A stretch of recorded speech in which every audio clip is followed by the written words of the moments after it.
Pokoknya sampean yakin pangeran niku kondang. Islam itu dipimpin kiai keliru ya mlaku, dipimpin kiai bener ya mlaku, dipimpin kiai gonta-ganti ya mlaku. Teng TV gak sering ono berita ustad sodomi, ustad ngene-ngene. Wong ya ora terus gedeng Islam, ya nyalahno ustad iku. Ya ono Islam dibajak, ekstremis ya muni Islam, sekuler ya muni Islam, liberal ya muni Islam. Ya Islam ya baik-baik saja, ora ono masalah kan, biasa mawon. Yo rame ini dunya. Riyen Rasulullah niku rak sae-saene tiyang niku mawon disisipi tiyang munafik.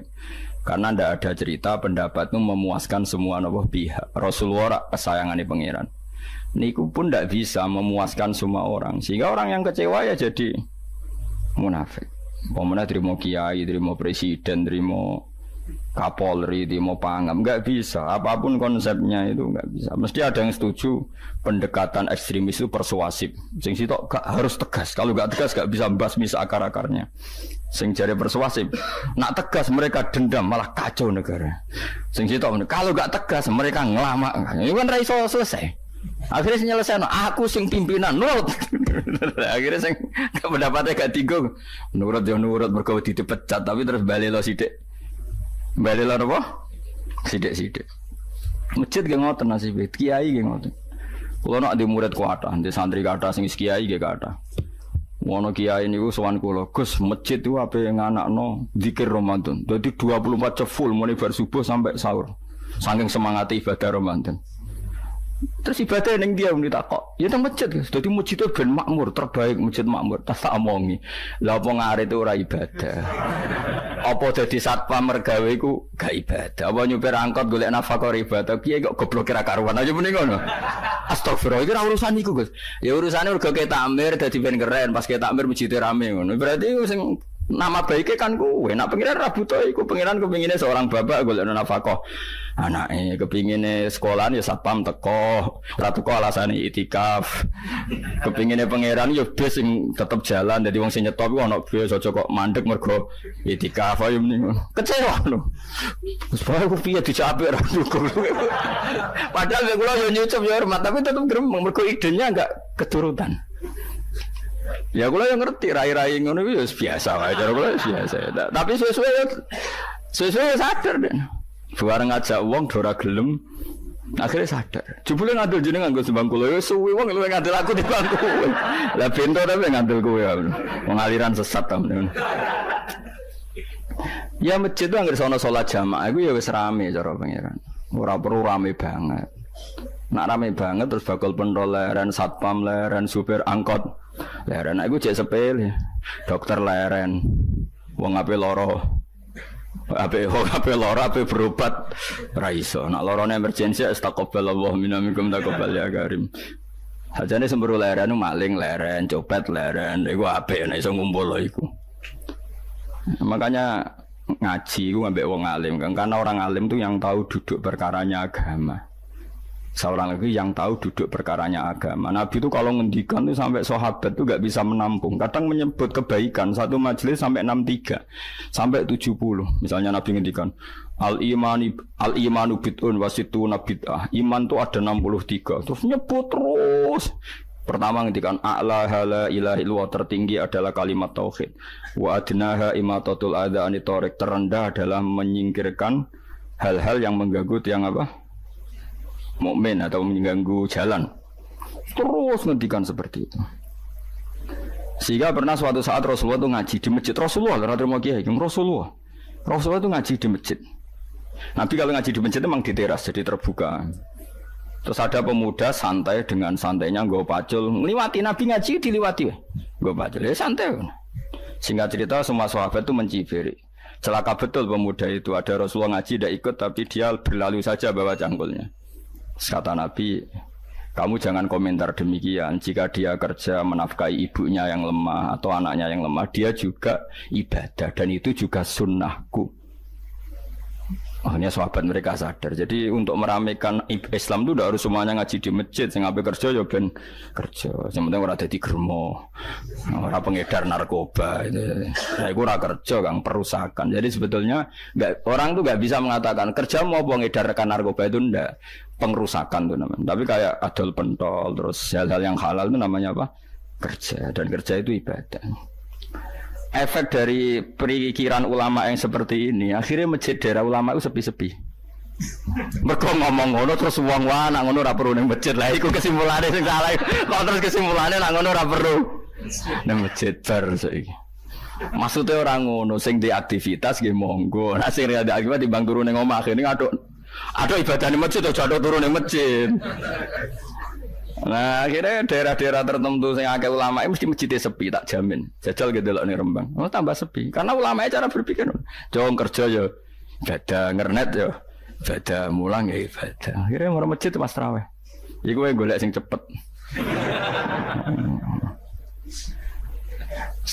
Tapi kunane kuno, Nabi sekalipun itu yang namanya orang yang mendengar, tetap ada yang menolak. Konsep perang di luar kota itu kan secara teori militer itu rasional. Bikin kontak ya rasional. Tapi orang yang berpendapat tadi, ya Rasulullah kita di rumah saja, itu ya gelo. Kayak tadi orang yang ingin memakmurkan masjid kemudian kan saya seperti itu ya gelo. Kalau pikiran saya, suatu saat dia sadar, intinya sadar, terus sowan saya sadar. Karena ya muridnya ada murid beda angkatan ya, dia semi-semi teman sama saya. Tak omong ngene, cong kowe nak pancen seneng masjid tenan, masjid itu aja dadi problem bagi umat. Misalnya gini, aja sampai kenapa ora nyupir angkot demi nak mirno masjid, kenapa ora tugas satpam demi makmurno masjid. Berarti masjid ini menjadi problem penghalang dari sistem sosial ekonomi. Kowe seneng masjid darani problem. Kowe seneng masjid dianggap kambing hitam. Ya sudah, sholat jamaah saja, sholat jamaah di masjid. Terus yang nganggur-nganggur ya ke masjid. Tapi kalau yang sibuk ya monggo, asal itu halal ya ibadah. Ketika Nabi setiap aktivitas muslim asal halal itu apa? Ibadah. Makanya kita harus. Nah, tapi kan pendapat seperti ini itu kan kadang dibantah juga. Tapi ke Ramadan Gus tahun pisah, nosok ngejinan rasa setuju. Tak bukti kalau dia hadir nafsi tak tes. Ya wes aku setuju. Syaratnya ketuane takmir ra kowe. Dadi masjid rame pas kowe ra ketua takmir. Isen deh karena dia ingin punya prestasi. Berarti sawang wow pas dia ketua takmir hadun nafsi enggak? Hadun nafsi pasti dia itu cari. Ya jajal pengajian sing gede-gede. Mereka pengurus takmirnya kok pengen pas era ini tahu pengajian gede. Pas gak pengurus takmir terus ada pengajian gede. Lapo rame-rame bareng. Padahal orangnya sama. Nah itu ulama itu tukang ngomong seperti itu. Mungkin menyakitkan, tapi ulama itu terus ngomong seperti itu supaya agama ini dibawa berdasar ikhlas, bukan hadzun nafsi, bukan kepentingan pribadi. Tapi tentu ulama tetap ngomong iktikaf ya sunat baik, kerja ya baik, amal lainnya asal baik ya baik. Ngomong gitu terus. Tapi kan mangkal loh akhir ulama, karena bagi pengurus masjid baik itu pas Ramadan ya masjidnya rame. Bagi yayasan yatim piatu amal ape ya dikekno yayasan yatim piatu. Bagi KBIH, bagi travel amal ape ya umroh. Ya ora. Jadi tenan kula raguyan. Mana mungkin travel umroh dalil kowe nek dhuwit luwih kekno cah yatim kekno masjid gak payu travel. Tapi dalile al umroh ilal umroh kafaratun lima bainahuma. Umroh itu yang mengkafaroi dosa. Jadi dan itu kersane Allah, orang macam-macam pikirannya kersane Allah dan baik-baik saja. Dunia diokal-akali ini ya baik-baik saja. Allah ya tenang aja tetap sugih. Cuma ulama harus ngomong seperti saya. Jadi karena keterbatasan manusia sehingga yayasan yatim piatu mesti ngomong seakan-akan ibadah terbaik yang nyumbang yatim piatu. Nanti yang di travel ibadah terbaik ya sowan Nabi umroh.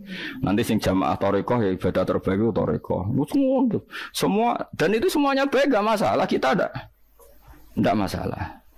Tapi kalau memaksa orang lain harus seperti itu dan mengkerdilkan kebenaran hanya surahnya gambarannya seperti itu, kita sebagai ulama harus melawan. Karena Nabi dawuh kebaikan itu sekian jumlahnya. Terus Nabi menyebut di satu majelis itu 60. Sampai yang diantara yang disebut itu nganti ono sing jorok.